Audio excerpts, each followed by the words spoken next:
Good afternoon and welcome to 12 and a half minutes, the Founder Series, brought to you by Accelerator Scotland, one of Scotland's leading business and support organisations for entrepreneurs. I'm delighted that you can join us today. As we mentioned last week, the month of August, we're dedicating to putting the spotlight on the founders who've come through our Accelerator programme. So there's many reasons why businesses apply to be part of Accelerator. For some of them, they're looking to increase their business skills.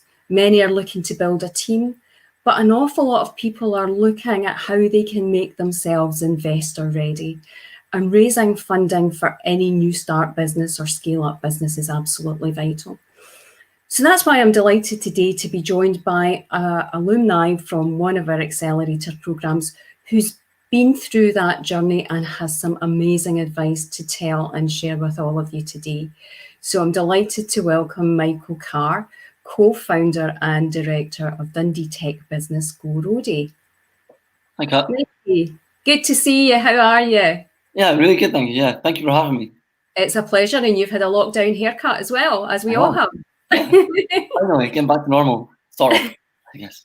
So, Michael, you know the format. We'll be having a chat in a few minutes, but I'm now going to hand over to you so you can tell us a little bit about yourself and your story.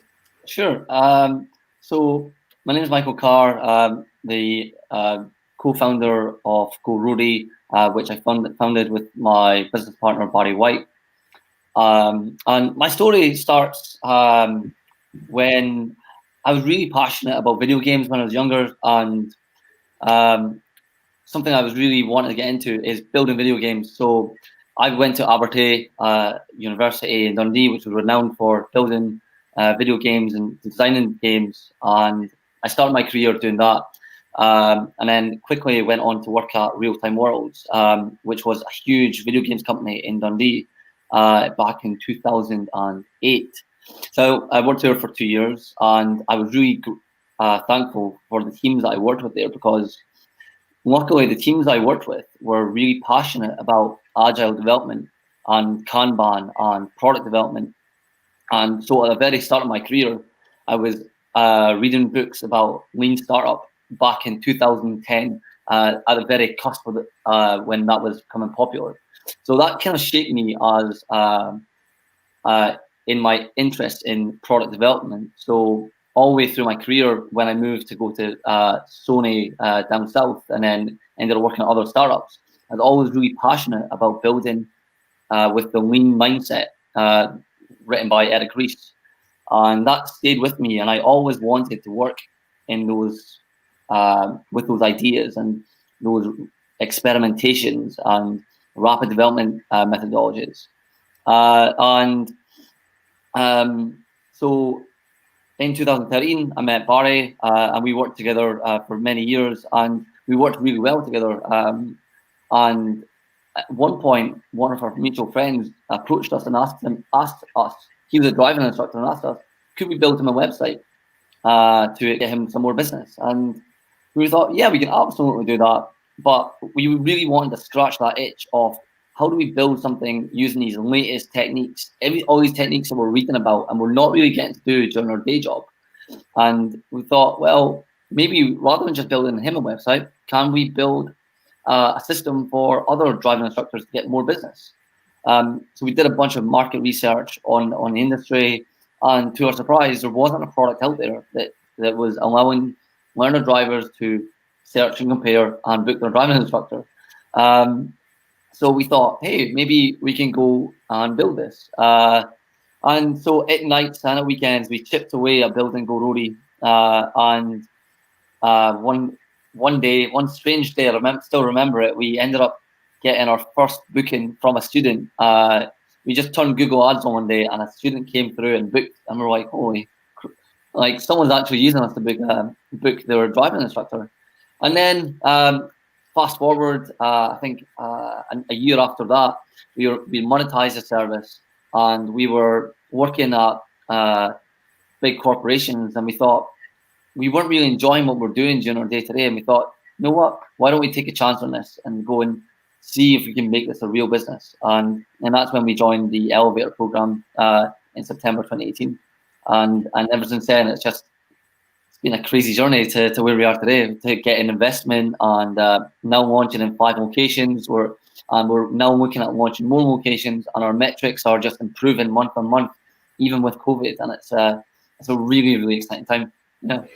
And yeah, Mikey, have to congratulate you and Barry for securing investment. And, you know, I think it's fair to say, and I'm going to apologise in advance for the pun, it's been a long journey for you to secure that. Yeah. And that's literally just happened within the last couple of months. Yeah. That's right. In the last month, I believe. Yeah. That's brilliant. And I take it that was one of the reasons for you applying for the Accelerator Programme in the first place. You had that ambition to scale up your business, and you needed that investment to do it.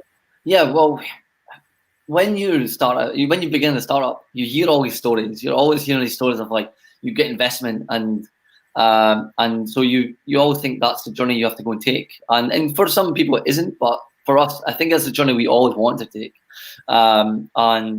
So yeah, we need to learn more about the entrepreneur space, the startup space in Scotland, and jumping into the Accelerator Programme gave us that. It gave us a good whole host of contacts to then upskill us and teach us about how does being an entrepreneur in Scotland and in the UK work, and this is what you need to know, and this is the sort of people you need to know.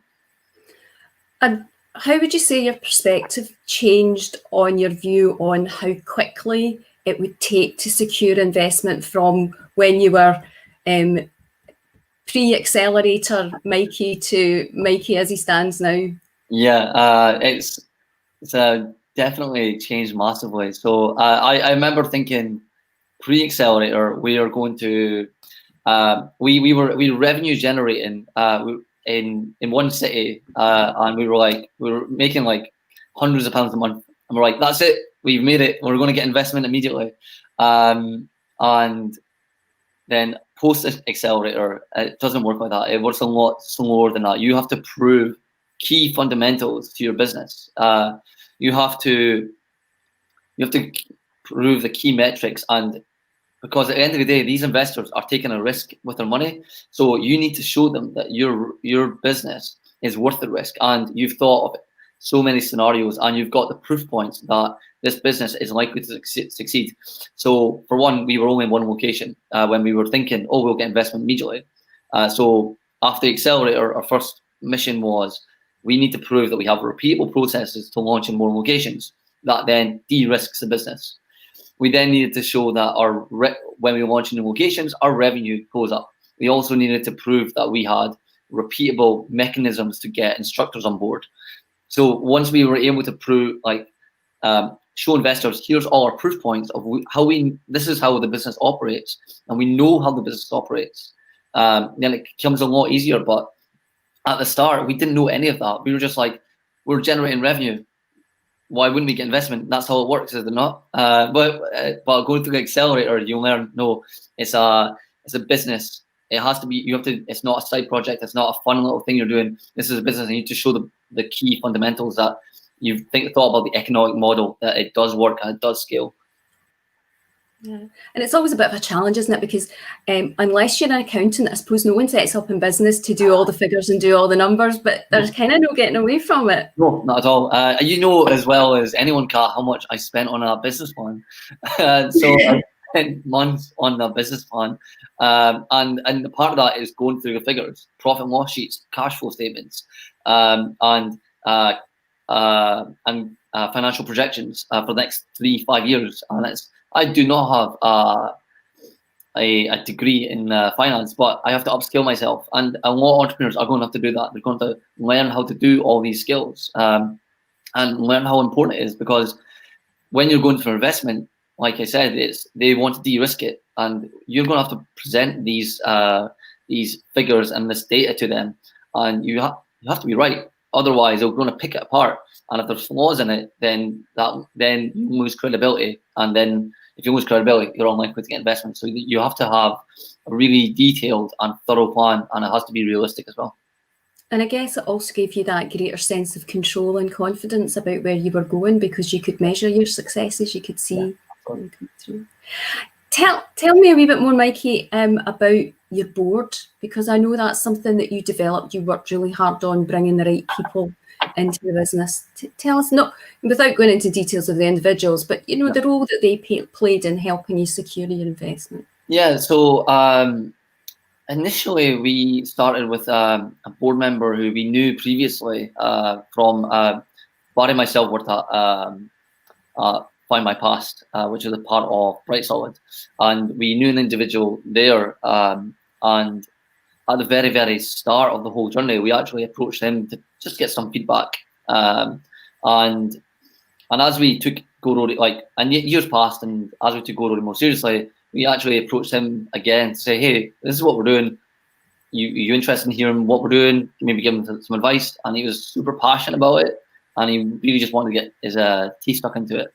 So he came on board as our chairman, and then as we were at the Accelerator Programme. At the Accelerator Programme, for those who don't know, every week there's pretty much you go through almost a Dragon's Den type experience where you meet these agitators and they ask you really difficult questions week in, week out, and they challenge you, and they really are there to push you in the right direction.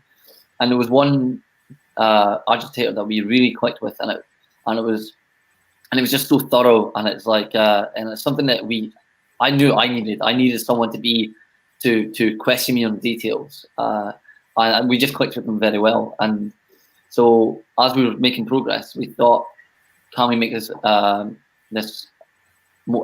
relationship a bit more official? So he joined the board also, and then I guess what's great about that is they gave you that extra level of accountability. So if we were to say in 1 month we're going to achieve this, we couldn't just like stay silent and I'd be like, oh, we didn't achieve that, oh well, move on. We actually had to go and report that. So every month I write a report to our board. So this is what's happened with the business. This is the key metrics and what we've achieved and what we've not achieved. And this is I do a section called hits and misses. So it's like, this is the hits to the business, and these are the misses. This is where we made mistakes, or we didn't achieve as much as we wanted to, and here's our corrective action on that.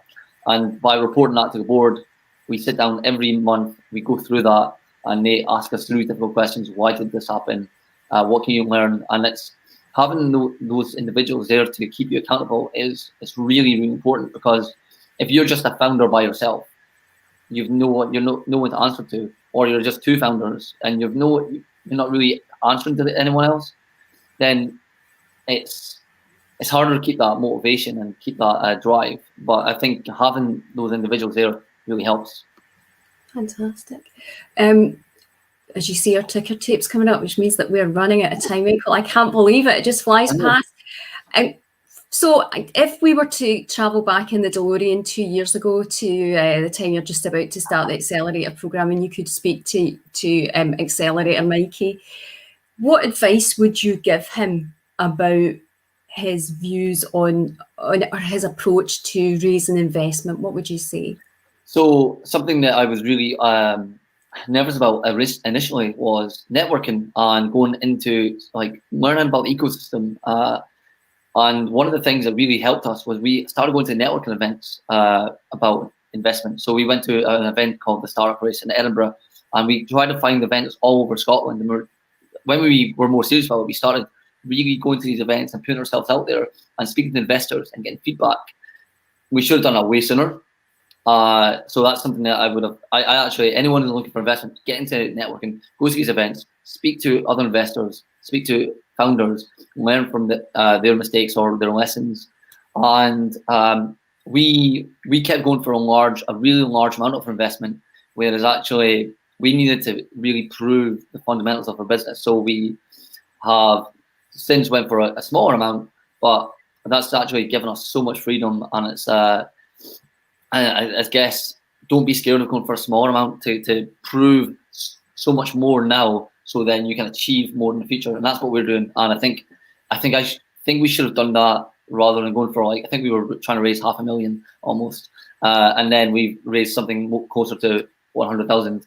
So I think that's what I would recommend, is go for a smaller amount, build your team around you and get a lot more proof points, and then raising that 500,000, million, whatever in the future will be easier because you've already. And what I always hear is it's easier to raise money once you've actually received your first tranche of investment. So hopefully that's true. We'll find out. Mikey, it's been a pleasure speaking to you, and I do just have to congratulate you and Barry because you've worked so hard, and I know that hard work continues. So thank you so much for joining us today, and we really appreciate your time, and we'll see you soon. Thank you. Okay. Speak soon. So thank you to Mikey, a really inspirational story. And, you know, as I say, Mikey and Barry both work so incredibly hard on their business. And it's a testament to them and their team. But if you've been inspired now to start on your journey, then please don't forget that our next series of accelerators kick off in September. You can apply online at elevatoruk.com. But in the meantime, I hope that you'll be able to join us next week when we're going to hear from another inspirational founder, Caroline Lawrenson of TL Tech, an alumni of the Digital Accelerator in Aberdeen. Before then, have a fabulous weekend and be brave.